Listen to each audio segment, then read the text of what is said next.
आहे। दोस्तो इहो नंढो पैगाम खणी आयो आहियां त जेके नौजवान दोस्त आहिनि, जेके बुज़ुर्गान दीन आहिनि, जेके असां जूं अदियूं आहिनि, भेनरूं आहिनि, माइरूं आहिनि, जेके कुराड़ियूं आहिनि, नानियूं आहिनि, ॾाॾियूं आहिनि, उन्हनि जे लाइ इहो पैगाम खणी आयो आहियां त हीउ रमज़ान करीम बख़्शिश जो महीनो आहे ऐं हीउ रमज़ान करीम रहमत जो महीनो आहे। हीउ रमज़ान करीम दोज़ख खां छोटकारे ॾियण वारो महीनो आहे। तंहिंजे करे जेको बि वक़्तु तव्हांखे मिले थो, अगरि पंहिंजे कमकार मुंहिंजो ख़ुशूसन जेके असांजूं अदियूं भेनरूं माइरूं आहिनि ऐं जेके वॾड़ियूं आहिनि, उन्हनि जे लाइ हीउ पैगाम आहे त जेको बि तव्हांखे वक़्तु मिले थो त उहो वक़्तु फज़ूल न विञायो, उहो वक़्तु ड्रामा न में ॾिसो, उहो वक़्तु कंहिंजी गिला न कयो, उहो वक़्तु वेही वॾनि वॾनि टहकनि में न ॾियो, वेही अल्लाह ताला जो क़ुर पढ़ो ऐं इस्तग़फ़ार कयो, मदीने वारे सरकार सल्लल्लाहु अलैहि वसल्लम जे मथां दुरूद शरीफ़ पढ़ो ऐं कोशिशि कयो त पंहिंजे बचड़नि खे बि सवेर निंड मां उथारियो ताकी फजर जी निमाज़ अदा कनि, उनखां बैदि में वेही करीम रब जे पाक कलाम जी तिलावत कनि ऐं घरनि में बि इहो मामूल बनायो त हिन महीने में घणे खां घणी अल्लाह ताला जी इबादत करणी आहे ऐं अल्लाह ताला खां रोई माफ़ी वठणी आहे। तव्हां सभिनी खे ख़बर आहे त पूरी दुनिया परेशान आहे, ख़ुशूसन असांजा मुस्लमान जेके महबूब करीम सल्लल्लाहु अलैहि वसल्लम जा उम्मती आहिनि, उहे परेशान आहिनि। ॾिसो था त हर माण्हू परेशान आहे, जेके दिहाड़ी कमाइण वारा उहे परेशान आहिनि ऐं जेके पघारनि वारा उहे बि परेशान आहिनि। छो त जेकॾहिं अमन हूंदो आहे, शर खुलियल हूंदा आहिनि ऐं रब जी रहमत वसंदी आहे त अल्हम्दुलिल्लाह सभु कंहिंजे मथां वसंदी आहे। उन में गुनाहगार ऐं नेक जी का ज़रूरत न हूंदी आहे। अल्लाह ताला जी रहमत गुनाहगार जे मथां वसंदी आहे ऐं नेक जे मथां वसंदी आहे। तंहिंजे करे उहो अदियुनि भेनरुनि जे लाइ हिकिड़ो नंढड़ो पैगाम आहे। अगरि पंहिंजो भाउ सम्झनि थियूं, अगरि पंहिंजो बचो सम्झनि थियूं त कोशिशि करे फज़ूल वक़्तु न विञाइनि। इहे ड्रामा, इहे जेके वग़ैरह वग़ैरह जेके इंडियन चैनलनि ते हलनि था, ज़िंदगी माना ईअं सम्झो अल्लाह ताला जी तरफ़ खां ॾिनल अनमोल तोहफ़ो आहे, त उनखे ज़ाया न कयो। इहो फज़ूल वक़्तु आहे। उहो वक़्तु जेकॾहिं मिले थो तव्हांखे तस्बीह थम हुजे, करीमनि जे मथां दुरूद शरीफ़ पढ़ो ऐं करीम रब जे पाक कलाम जी तिलावत कयो ताकी अल्लाह तबारक व तआला इन वबा खे दूर फरमाए। ऐं ॿिया जेके ख़ुशूसन असांजा नौजवान दोस्त आहिनि, जेके रातियुनि जूं रातियूं जागनि था, के फेसबुक ते जागनि था, के व्हाट्सअप जे ज़रिए जागनि था, के वरी पंहिंजे महबूबनि सां ॻाल्हाइनि था, वग़ैरह वग़ैरह काफ़ी अहिड़ा आहिनि जेके ज़हन मचनि था। उन्हनि जे लाइ बि इहो पैगाम आहे त ख़ुदारा पंहिंजे ज़िंदगियुनि जे मथां ज़ुल्म न कयो, पंहिंजे जानियुनि जे मथां ज़ुल्म न कयो। हीउ महीनो तव्हांजी बख़्शिश जो महीनो आहे, हीउ महीनो रहमतुनि जो महीनो आहे, हीउ महीनो गुनाहनि खां छोटकारे ॾियण जो महीनो आहे। कोशिशि कयो, अगरि जेकॾहिं राति जागो था त सारी राति अल्लाह करीम जे पाक कलाम जी तिलावत कयो, मदीने वारे सरकार जे मथां दुरूद शरीफ़ पढ़ो, इस्तग़फ़ार कयो ऐं रब करीम खां रोई रोई माफ़ी वठो त या अल्लाह पंहिंजे महबूब जे सदके असीं जेके मुस्लमान परेशान आहियूं। ॾिसो हरम शरीफ़ बंदि आहे ऐं नबवी हरम बंदि आहे।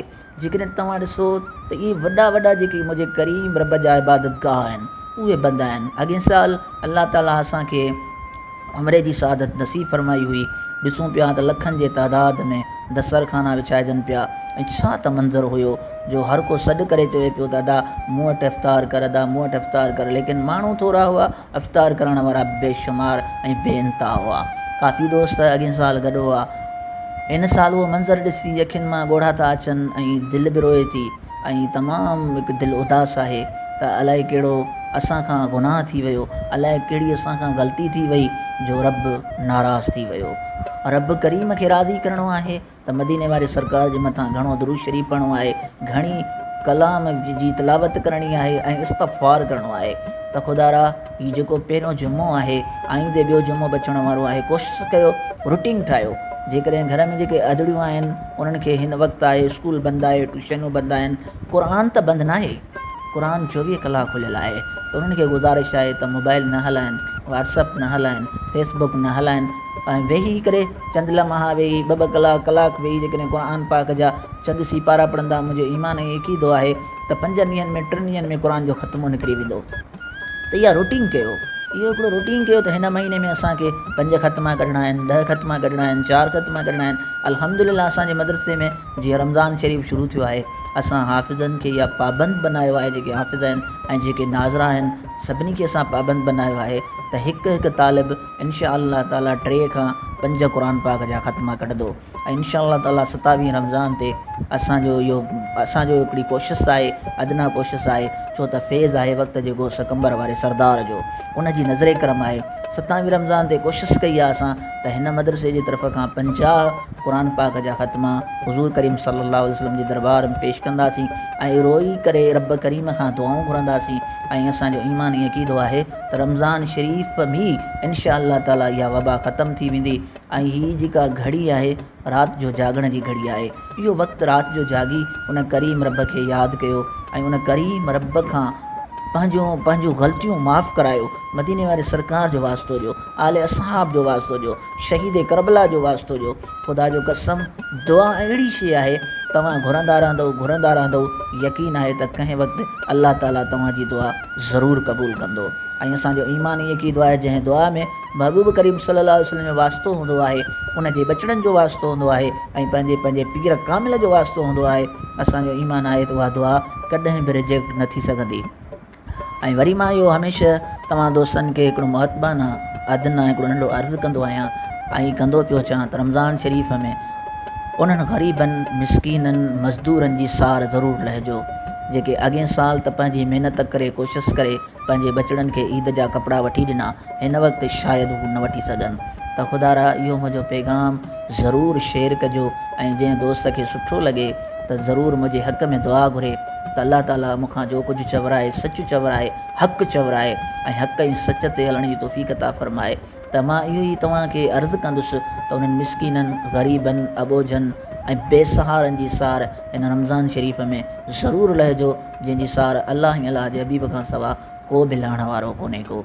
ऐं काफ़ी अहिड़ा मिसकीन माण्हू आहिनि जेके सफ़ेद पोश आहिनि, जेके कंहिंखां घुरी बि नथा सघनि, जेके कंहिंखां हथ बि नथा झले सघनि, कीअं गुज़ारनि पिया, कहिड़ो वक़्तु उन्हनि जे मथां हले पियो, हिकु उन्हनि खे ख़बर आहे, ॿियो अल्लाह ऐं अल्लाह जे रसूल खे ख़बर आहे। पंहिंजे दिलि में तड़पनि पिया, दिलि में करीम रब खे दां कनि पिया, पुकारनि पिया त मुंहिंजा मौला असांजे मथां रहम कर, पंहिंजे हबीब जे सदके रहम कर, असांजे मां जे मथां हक़ु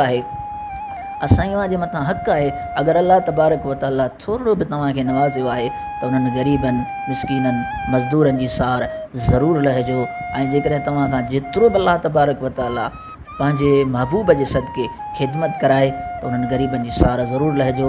ऐं मां इहो बार इहो ई चवां पियो त अल्हम्दुलिल्लाह सुम्मा अल्हम्दुलिल्लाह, ईमान वारे जे लाइ इहा बीमारी न आहे, आशिक़ रसूल जे लाइ इहा बीमारी न आहे, छो त जंहिंजी दामन मज़बूतीअ सां मदीने वारे सरकार सां जुड़ियल आहे त इंशा अल्लाह ताला उनखे इहा बीमारी कुझु बि न कंदी।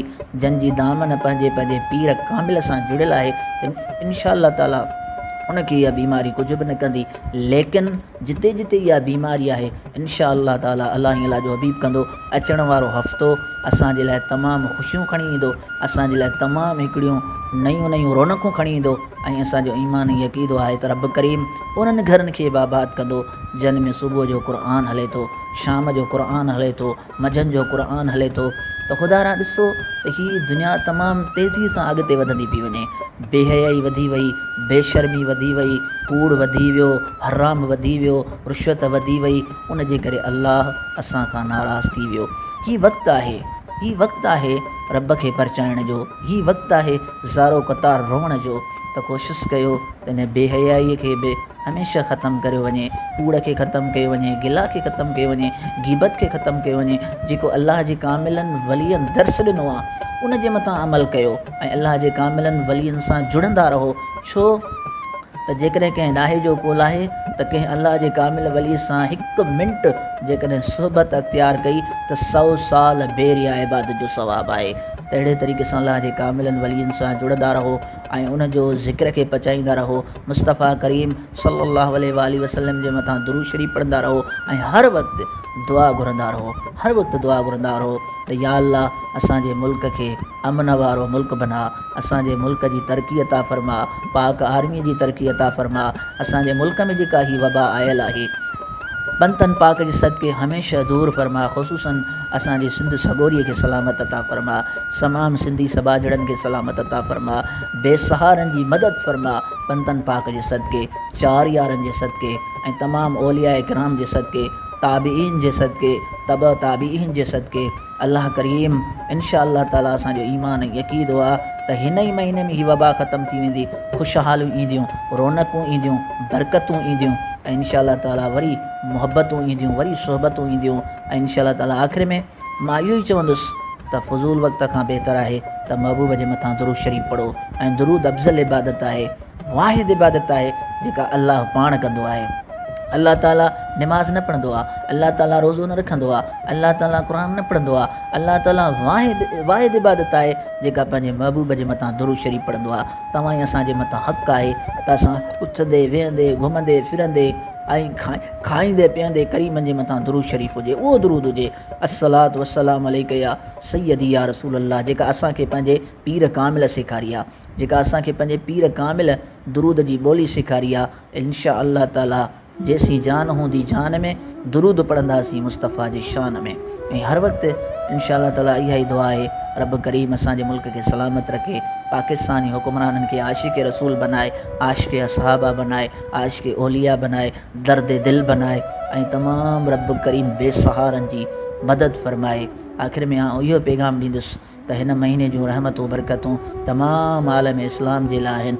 सभु मुस्लमाननि खे घुरिजे त मुतफ़िक़ थी उन करीम रब जे दरबार में अचो, दुआऊं घुरो, मुस्तफ़ा जो वसीलो ॾेई, बायज़ीद बुस्तामी रहमतुल्लाह अलैह जो वसीलो ॾेई, इमाम अहमद रज़ा ख़ान बरेलवी जो वसीलो ॾेई, दाता साईं जो वसीलो ॾेई दुआ घुरो, करबला वारनि शहनशाह जो वसीलो ॾेई दुआ घुरो। इंशा अल्लाह ताला तमामु ख़ुशहालियूं ईंदियूं ऐं तमामु रौनकूं ईंदियूं। ऐं हर वक़्तु इहो बि हिकिड़ो नंढो पैगाम थो ॾियां त सुन्नत ऐं शरीयत सां मुहबत कयो, महबूब करीम सल्लल्लाहु अलैहि वसल्लम जी सुन्नत खे ज़िंदा रखो, शरीयत सां मुहबत कयो, ॾाढ़ी रखरायो, ॾंदण जो। ऐं इहे महबूब मुर्शिद करीम जो असांखे सबक़ु आहे त अल्लाह ताला असांजे महबूब मुर्शिद करीम खे सलामत फ़रमाए।